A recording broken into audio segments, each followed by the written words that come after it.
Shri Sai Satcharitra in Marathi by late Govind Raghunath Dabholkar. Translation in English by late Zareen. Adhyay 8, OV 67.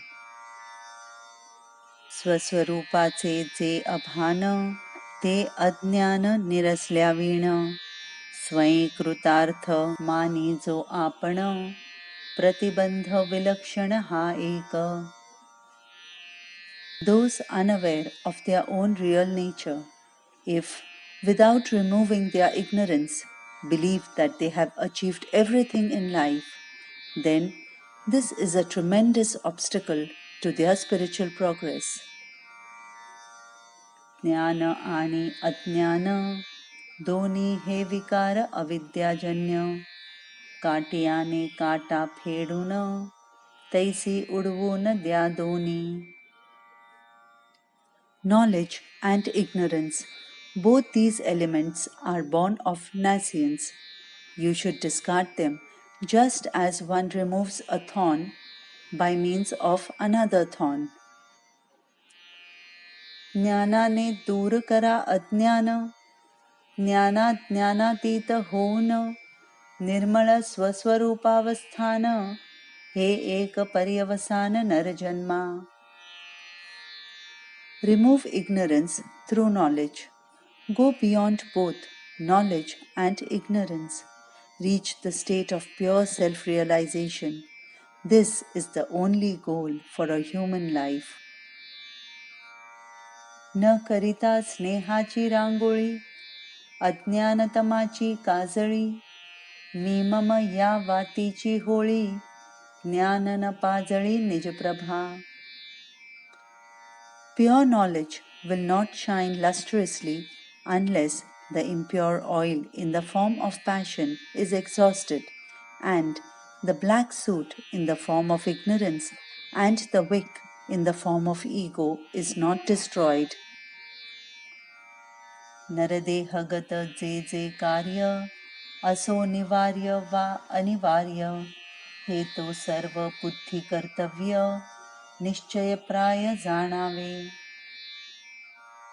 Whatever work man has to perform, whether avoidable or unavoidable, and within the ambit of intelligence, should be certainly considered as duty.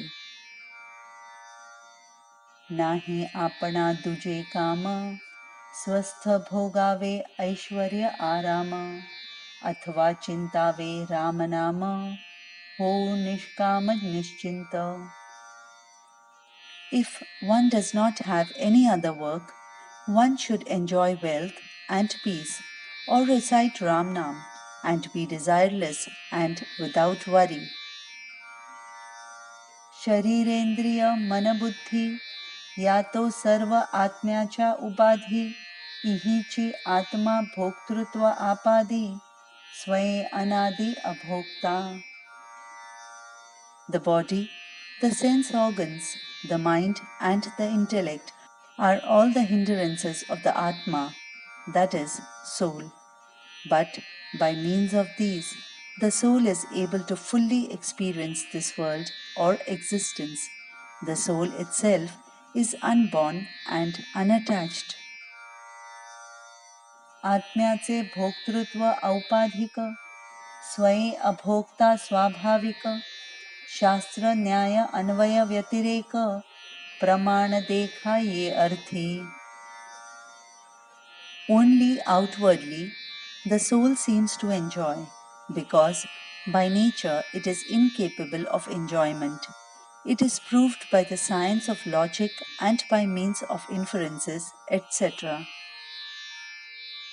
हे एक जाणोनी निजवर्म, बुद्धीसी सोपावे प्राप्त कर्म, तिचे हाती मनाचे धर्म, स्वयं निष्कर्म वर्तावे. Having understood this essence of life, entrust the intelligence to perform all the duties befitting the karma. Let the righteousness of the intellect be left to it.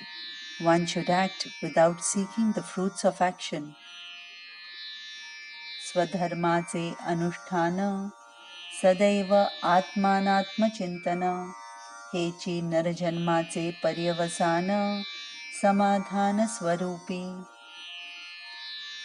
The performance of one's religious duties, being always engrossed in the meditation of the inner self, these are the aims of human birth, whereby inner satisfaction is obtained.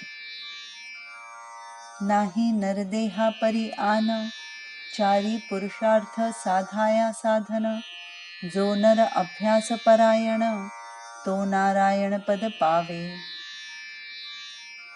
There is no other means as effective as human life to fulfill the four principal objects of life.